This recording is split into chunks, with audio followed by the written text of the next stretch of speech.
ఇంకా నీ ముఖం చూసే ఊరుకుంటున్నాను ఒకలా. మర్యాదగా వాళ్ళని ఇక్కడి నుంచి వెళ్ళిపోమని చెప్పు. అదేంటండి, వాళ్ళకి ఇంకేం ప్రాబ్లం రాదు, నన్ను నమ్మండి. దాని ముఖం చూడటమే పాపం.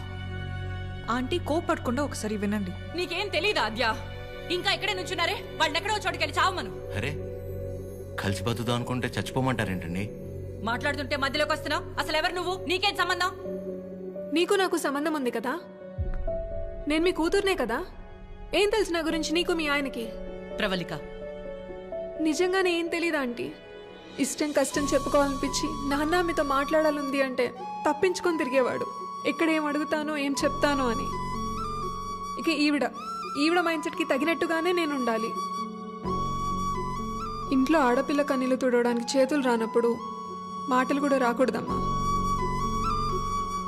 ఎవరో ఆడదైనా తన ఇంట్లో మనిషి అనుకొని కన్నీళ్లు తుడవాలనుకునేవాడికి ఏ సంబంధం ఉండక్కర్లేదమ్మా.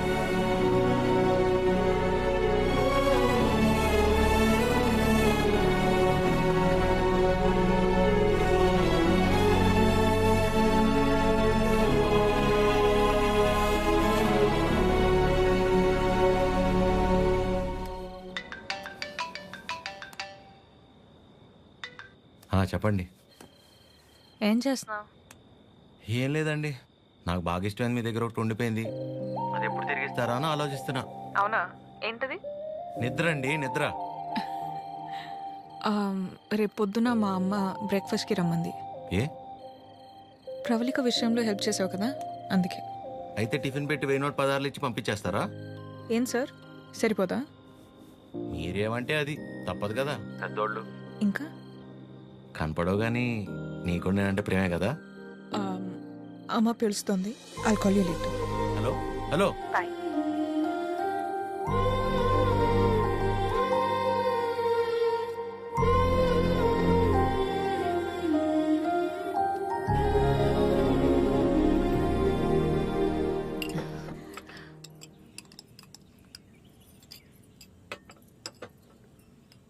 ఏదున్నా ఫ్యాక్టరీలో మాట్లాడి అట్నుంచటే పంపించేస్తాను తప్ప ఇంటిదాకా ఎవరైనా రావటం చాలా రేర్.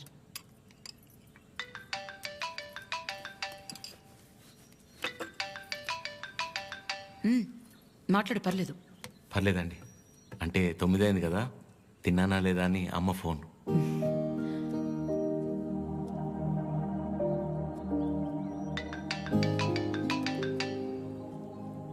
పద్మమ్మ సేమ్, తిన్నానా లేదా అని. ఇంట్లో నేను ఒక్కనే మగ పిల్లాడిని, అందుకే చిన్నప్పటి నుంచి వాళ్ళకన్నీ నేనే. ఒకసారి రమ్మని చెప్పు మీ ఇంట్లో వాళ్ళని.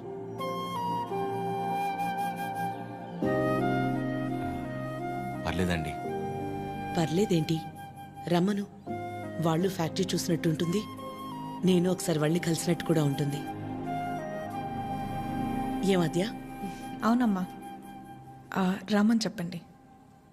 సరే అండి. అవన్నీ నేను చూసుకుంటాను లేరా ప్రేమ్. నిన్ను నువ్వు అద్దంలో మాత్రం చూసుకోకరే.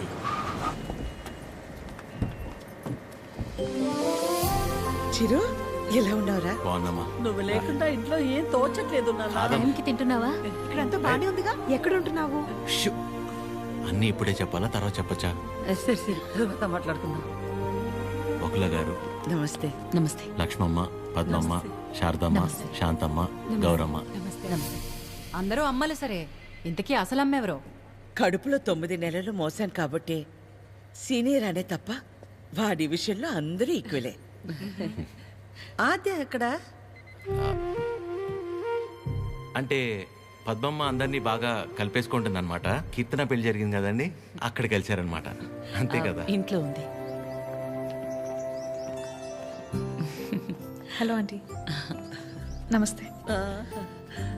ఆడపిల్ల ఇలా ఉంటే తన ఎంత అందంగా ఉందో అద్దంలోకి చూసి తెలుసుకోవాల్సిన అవసరం లేదు. తనని చూసే వాళ్ళ కళ్ళలోకి చూస్తే చాలు. నా దిష్టే తగిలేలా ఉంది. ఆద్య, నీకోసం పనీర్ జిలేబీ. డబ్బా ఇవ్వకపోయినా పర్లేదు, మొత్తం తినేసాయి.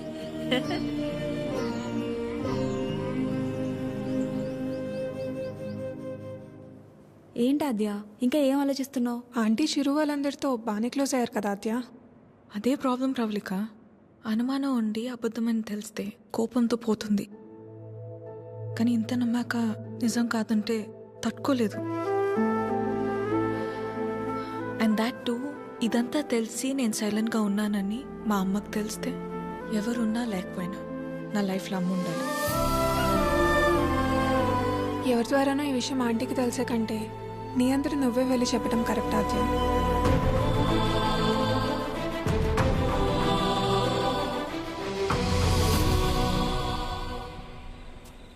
ఆ గొలుసు కొనడానికి మా లక్ష్మి 4 షాపులు తిరిగింది. ఫ్యాక్టరీ వర్కర్స్ లా కాకుండా ఫ్యామిలీ మెంబర్స్ లా చూసుకుంటున్నారు.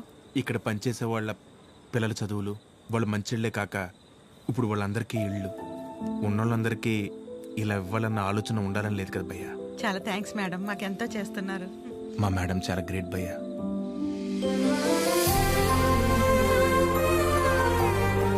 సరే సరే,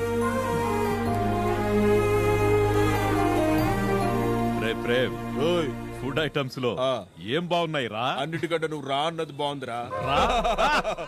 కూర్చోండి ఆంటీ. ఏంటి అందరూ చాలా సీరియస్గా మాట్లాడుకుంటున్నారు? ఏం లేదు, నీ గురించే. ఫ్రిడ్జ్లో పెరుగు ప్యాకెట్ పెట్టడం మర్చిపోతేనే మేమందరం కలిసి 10 నిమిషాలు మాట్లాడతాము దాని గురించి. అలాంటిది నువ్వు ఒక్కదానివే ఫ్యాక్టరీ, ఇల్లు, బిజినెస్ ఇదంతా ఎలా సాధ్యపడిందా అని. ఓ అదా, ఆద్య వల్లే. లైఫ్లో ఇంకో హోప్ లేదు, అంతా అయిపోయిందనుకున్నాను. అప్పుడు ఆద్యకి 8 ఏళ్ళు. ఒకరోజు నా దగ్గరికి వచ్చి, అమ్మా నేనేమైనా తప్పు చేశానా అంది. నువ్వు తప్పు చేయడం ఏంటి అంటే ఏమందో తెలుసా? నేనే నీ ప్రపంచం అంటావు కదమ్మా, నువ్వెలా ఉన్నా అది నా వల్లే కదా. నువ్విలా ఉన్నావంటే నేనేదైనా తప్పు చేసుంటే చెప్పు, ఇంకెప్పుడు చెయ్యను అంది.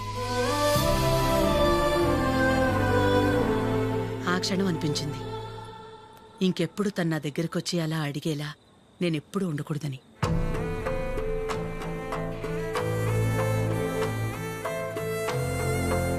అందరిలా నా కూతురు కాదన్న నమ్మకమే నా బలం.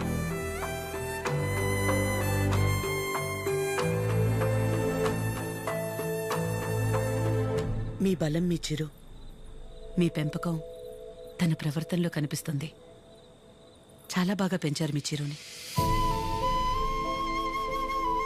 చిరు, ఇంతమంది ఆడవాళ్ల మధ్య పెరగడం నీ అదృష్టం.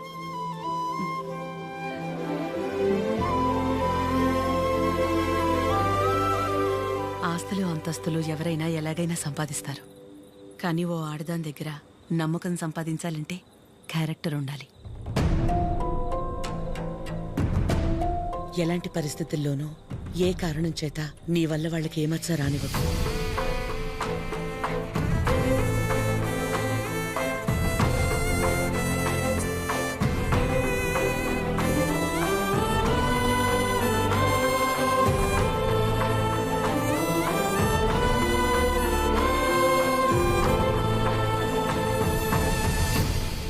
బయలుదేరిపోవడం ఏంటక్క? ఒక్కసారి ఇంటికి వెళ్ళాక మాట్లాడుకుందా. అది కాదక్కా. గౌరీ, హాయ్ భయ్యా. నమస్తే అండి. మీరందరూ ఇక్కడుంటే ఆవిడేంటి మేడం గారు ఇంటి వైపు వెళ్తుంది? ఎవరు? మన పద్మం గారు. వకలా, ఈ నవ్వు మీ ముఖం మీద ఎప్పుడు అలాగే ఉంటుందా?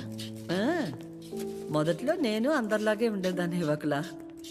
మన కడుపులో ఒకరు పుడితే గాని ఆడదాని జీవితం పరిపూర్ణత చెందదు కదా. పిల్లలు లేరు అనే మాట చెవిలో పడి పడి నెమ్మదిగా నవ్వు అనేదే పోయింది. పోయేదాకా ఇక అంతే అనుకున్నాను. మా చిరంజీవి పుట్టగానే అలాగే తీసుకొచ్చి మొట్టమొదటిగా నా చేతుల్లో పెట్టారు. ఆ క్షణం ఎక్కడి నుంచి వచ్చిందో ఆ నవ్వు అలాగే ఉండిపోయింది. ఈ నవ్వు నాది కాదు, వాడిది.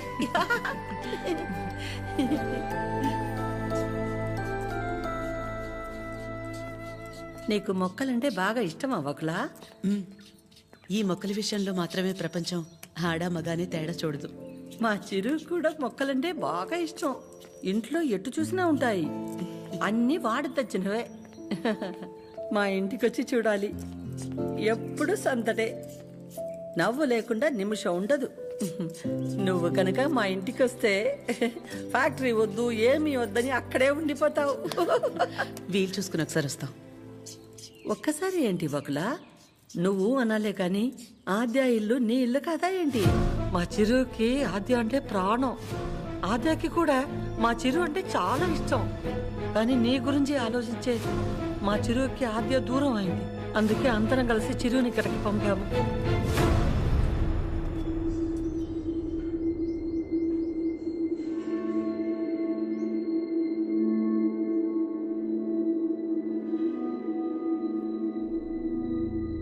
విన్నావుగా వకులా, వాడు వచ్చినప్పుడే చెప్పాను వద్దు, ఏదో తేడాగా ఉంది అని.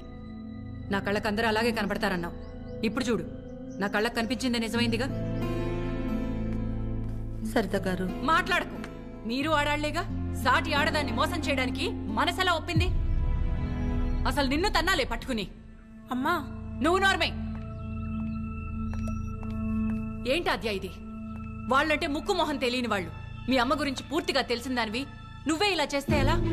తనకున్న ఒకే ఒక్క నమ్మకం నువ్వు అందరిలాగానే అనిపించావు కదా. అయినా మిమ్మల్ని అనాలి. ఏం పెంపకమో ఏమో. పెంపకం గురించి ఎందుకండి? ఏ అంత రోషం పొడుచుకొచ్చింది? చేసే ముందుండాలి. ఎందుకు అలా మాట్లాడుతున్నారు? ఇంకా మాట్లాడుతున్నాను, సంతోషించండి. అక్క, ఇదంతా మనకు అవసరం. పద వెళ్దాం. ఇంకా నుంచున్నారే, పదండి. సిగ్గుండాలి. అమ్మా ఆగమ్మా, ఏ ఏ ఆగు. నువ్వు అరిచి గోల చేసేంత ఘోరం ఏం జరిగిపోలేదు ఇక్కడ. ప్రేమించిన అమ్మాయి కోసం వచ్చాడు, అంతేగాని ఎవరినైనా మోసం చేశాడా? ఎవరితోనైనా తప్పుగా ప్రవర్తించాడా? తప్పుగా చూపైనా చూశాడా? వాడికిడికి రావడం వల్ల ఎవరికైనా మంచి జరుగుంటుంది తప్ప నష్టం ఏం జరగలేదు. బకులా, పిల్లలిద్దరూ మన ఇష్టాలకు గౌరవం ఇచ్చి మన సంతోషం గురించి ఆలోచిస్తున్నారు. ఒక్కసారి వాళ్ళ ఇష్టం గురించే ఆలోచించడంలో తప్పే ఉంది.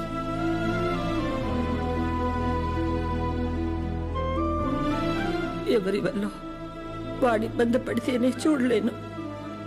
అలాంటిది వాడు బాధకి ఏమీ కారణం ఉండే నా ప్రాణం తట్టుకోలేదు. బకులా, వయసులో చిన్నదానివైనా చేతిలో జోడించి నీకు నమస్కారం.